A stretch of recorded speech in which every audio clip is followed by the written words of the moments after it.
والسلام على رسوله الكريم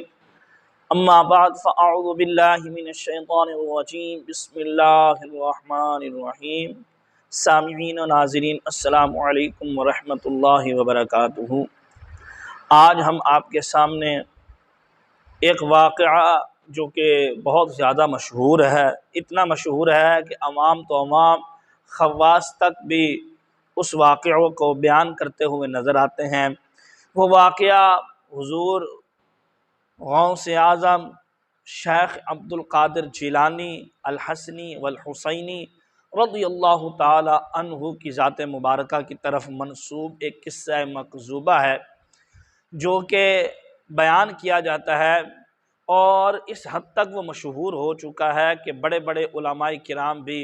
اس واقعوں کو بیان کرتے ہیں اور عوام سے داد لیتے ہیں۔ واعظین کا تو یہ کام ہوتا ہی ہے کہ وہ اس طرح کے جھوٹے من گھڑت قصے کہانیاں بیان کر کے اپنی جیب خوب گرم کرتے ہیں، لوگوں کو رلا کر یا لوگوں کو ہنسا کر یا لوگوں کو لطف اندوز کر کے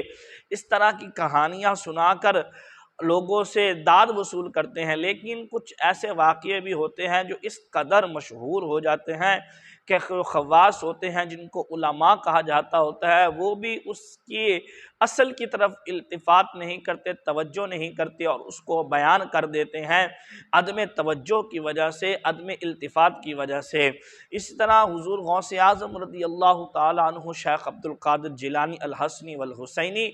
آپ کی طرف ایک قصہ مشہور جو ہے وہ منسوب ہوا ہے، وہ بہت زیادہ مشہور ہے، حتیٰ کہ بڑے بڑے سکالر اپنے آپ کو کہلانے والے، بڑے بڑے علماء کہلانے والے، اپنے آپ کو شیخ الاسلام کہلانے والے اور شمشیر اعلیٰ حضرت اس طرح کے القاب سے نوازنے والے اپنے آپ کو بھی اس قصہ مکذوبہ کو بیان کر رہے ہوتے ہیں اور بڑی عوام سے داد وصول کر رہے ہوتے ہیں۔ لیکن وہ قصہ بہت ہی زیادہ عجیب و غریب ہے۔ وہ قصہ کیا ہے کہ حضور غوث اعظم رضی اللہ تعالی عنہ کا ایک دھوبی تھا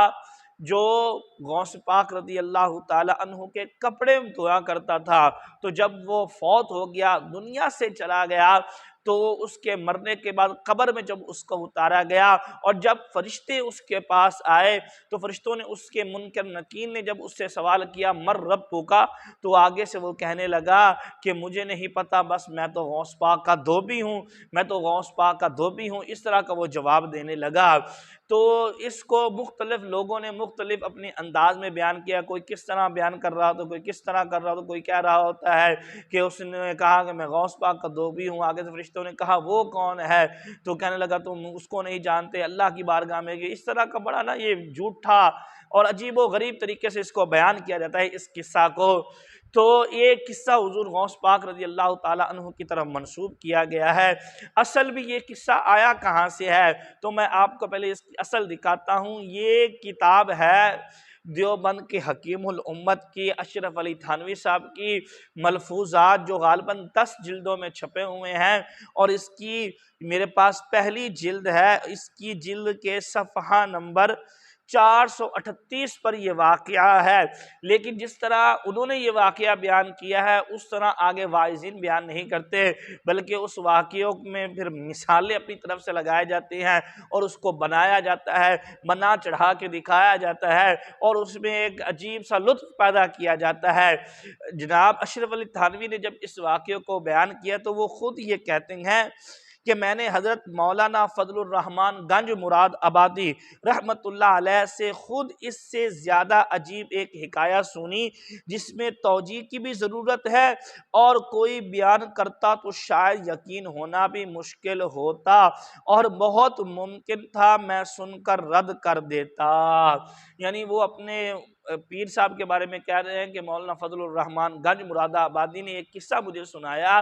جو کہ عقل میں آنے والا نہیں تھا، اور اگر یہ میرے مرشد نہ ہوتے تو قریب تھا کہ میں اس قصے کا انکار کر دیتا، لیکن اگر کوئی اس قصے کو بیان کرتا بھی ہے تو اس کی توجیحات کرنی چاہیے، اس کی وضاحت کرنی چاہیے۔ وہ کہتے ہیں قصہ یہ ہے کہ ایک دھوبی کا انتقال ہوا، جب دفن کر چکے تو منکر نکیر نے آ کر سوال کیا مر ربک کا ما دینک کا من حاضر رجل، تو وہ جواب میں کہتا ہے مجھے کچھ خبر نہیں، میں تو حضرت غوث اعظم رحمت اللہ علیہ کا دھوبی ہوں۔ یہ واقعی انہوں نے اتنا اس کو لکھا ہے، اور وہ خود شروع میں کہہ بھی رہے ہیں کہ ممکن ہے کہ میں اس کا انکار کر دیتا اگر بیان کرنے والے میرے جناب وہ مرشد نہ ہوتے۔ تو یہ اس طرح کا ایک قصہ ان کی کتاب میں آیا، یہاں سے اپنوں نے بھی لیا اور علماء اہل سنت نے بھی لیا وہاں، اور باقاعدہ حوالے کے ساتھ اس قصے کو بیان کیا۔ لیکن اس قصے کے بارے میں اہل سنت کا نظریہ کیا ہے؟ یہ قصہ اصل میں آیا ان کی کتاب سے ہے، دیوبندیوں کی کتاب سے۔ اصل میں اس قصے کی حقیقت کیا ہے؟ یہ میرے پاس اس وقت فتاوی شارح بخاری علیہ رحمہ ہے، اس کی جلد نمبر 2 ہے اور صفحہ نمبر اس کا ہے غالباً 162 اس کا صفحہ نمبر ہے۔ اس کے اوپر آپ سے 164 پہ سوال ہو رہا ہے اور 162 پر وہ جواب دے رہے ہیں۔ یہاں پر پوری حکایت اس کو لکھا گیا ہے، ایک نظم کی شکل میں اس کو لکھا گیا ہے، اور اس میں بھی عجیب و غریب طرح سے اس کو بیان کیا گیا ہے۔ تو جب مفتی شریف الحق احمد امجدی جو کہ شارح بخاری بھی ہیں، جنہوں نے بخاری شریف کی شرح بھی کی ہے اور اہل سنت کے بہت بڑے محسن بھی ہیں، اور اہل سنت کے مسلک اعلیٰ حضرت پر بھی بہت زیادہ انہوں نے کام فرمایا ہے، یہ انڈیا کے ہیں شارح بخاری علیہ رحمہ۔ تو یہ اس کا جواب یہ دیتے ہیں، جب آپ سے سوال ہوا کہ غوث پاک رضی اللہ تعالیٰ عنہ کے دھوبی کا ایک واقعہ، پھر انہوں نے پوری نظم بھی پڑھ کے دکھائی، لکھ کر دکھائی، تو شارح بخاری علیہ رحمہ اس کا جواب یہ ارشاد فرماتے ہیں، یہ حکایت نہ میں نے کسی کتاب میں دیکھی ہے اور نہ کسی سے سنی ہے۔ جس طرح حکایت منظوم ہے وہ کئی وجوہ سے غلط ہے۔ اولاً قبر میں سوال ہی نہیں ہوگا تو کس کا امتی ہے؟ سوال ہوگا تو یہ ہوگا ما تقول فی ھذا الرجل، حضور اقدس صلی اللہ علیہ وسلم کی طرف اشارہ کر کے پوچھا جائے گا کہ ان کے بارے میں کیا کہتا ہے۔ ثانیاً نکیرین حضور غوث اعظم کو نہ پہچانتے ہوں نہ جانتی ہوں، یہ غلط ہے۔ حدیث صحیح میں ہے کہ اللہ عز و جل جب کسی بندے کو محبوب بنا لیتا ہے تو آسمان میں منادی فرما دیتا ہے کہ فلاں بندہ میرا محبوب ہے، تم لوگ بھی اس سے محبت کرو۔ یہ صحیح بخاری کی حدیث پاک ہے۔ تو سرکار غوث اعظم رضی اللہ تعالیٰ عنہ باتفاق مسلمین محبوب خدا ہیں، پھر منکر نکیر انہیں نہ جانے یہ کیسے ممکن ہے؟ فرما رہے ہیں کہ اللہ کے محبوب بندوں کو تو فرشتے پہچانتے ہوتے ہیں۔ تو یہ جو واعظین بیان کرتے ہیں کہ انہوں نے کہا کون عبد القادر، ہم تو عبد القادر کو نہیں جانتے، تو فرمایا یہ جھوٹ ہے، کیونکہ حدیث مصطفیٰ میں ہے، حضور نے فرمایا جب اللہ کسی بندے سے پیار کرتا ہے تو جبریل کو فرماتا ہے کہ اے جبریل جاؤ زمین میں آسمان میں یہ اعلان کر دو کہ فلاں بندے سے اللہ محبت کرتا ہے، تم بھی اس بندے سے محبت کرو۔ اور آگے فرماتے ہیں ثالثاً احادیث میں تصریح ہے اگر مومن ہوتا ہے تو قبر کے تینوں بنیادی سوالوں کا جواب دے دیتا ہے کہ میرا رب اللہ ہے، میرا دین اسلام ہے، اور یہ اللہ کے رسول محمد مصطفیٰ صلی اللہ علیہ وسلم ہیں۔ منافق یا کافر ہوتا ہے تو کہتا ہے ہائے ہائے میں نہیں جانتا۔ لہذا اس نظر میں یہ کہا گیا ہے کہ اس نے دونوں سوالوں کے جواب میں وہ کہا تو وہ اس حدیث کے خلاف ہے۔ یہ شارح بخاری علیہ رحمہ فرما رہے ہیں کہ یہ جو واقعہ ہے یا میں نے کس کتاب میں پڑھا ہے نہ سنا ہے، اور 3 وجوہ سے یہ واقعہ غلط ہے، یہ